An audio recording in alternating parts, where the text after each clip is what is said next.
why I'm here, Glenn. That's why I'm Okay, here. So let's do that. Yeah.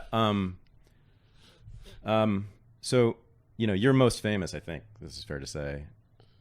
It doesn't mean that this is what you most care about, but I think you're most famous for the argument that, I don't know how you would phrase it, but, black culture or the particular decisions of many black people, especially over the last 50 or 60 years, since you were 12 years old, right around then, is a primary cause of the ills that beset the neighborhoods we're talking about. That the 700 dead people in Chicago last year can be attributed, I think you would say, largely, or maybe entirely, I don't know, but certainly largely, I think you would say, to people's ideas, attitudes, beliefs about such things as work and sexuality and violence and law and order. Is that fair to say? Okay, I certainly think people's attitudes, values, and beliefs about those things are consequential for the outcomes that are of concern to us. I wouldn't say that they are the only things driving those outcomes. I don't want to say that to the exclusion of material condition, I know you do. Right. Opportunity, and treatment by the outside society. Right. But I want not to overlook either the causal role that these cultural factors play or the responsibility, this would be in my telling, that we as a community have to be mindful of and to address these factors to the extent that they leave bodies lying on the streets all around the south side of Chicago. Right.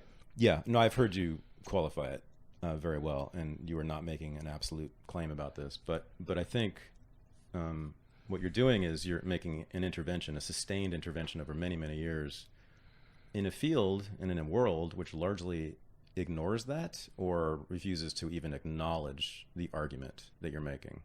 I know you know this. this is when you start yelling sometimes. And it drives me crazy. I know, and when you yell, I hear you, because even though I'm not 100% on board with you, I think your basic causal analysis is correct. I just want to unpack that culture a little bit more with you. Okay. That's all. And I think you now see why I've been setting this up so far as I have, talking about these things. No, that's good. Let's go there. But let me just mention before we do that, and you used, you talked about patronization. You used that word. You reminded me of my own use of it. And I mean, this is the thing that is driving me crazy. Okay, so I've got kids with guns firing them out the windows of vehicles as they drive by, killing little babies sitting on the porch on their mother's lap. And this is not just happening once or twice. This is scores upon scores and becomes hundreds upon hundreds. I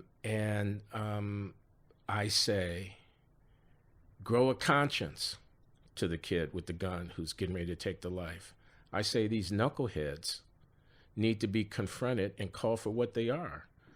Which is violent criminals terrorizing their fellows.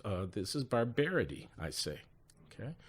And someone says, in response to that, there's no opportunity. What do you expect? They don't have anywhere to go play basketball at midnight on a Saturday night. What do you expect? The world hates them. Didn't you see who just got elected president and what they say in their rallies? What do you expect? The cops are vicious thugs. What do you expect? I expect them to not shoot each other in the head. I expect them to act in a civil manner, is what I expect. You don't think they're capable of that? Oh, I see.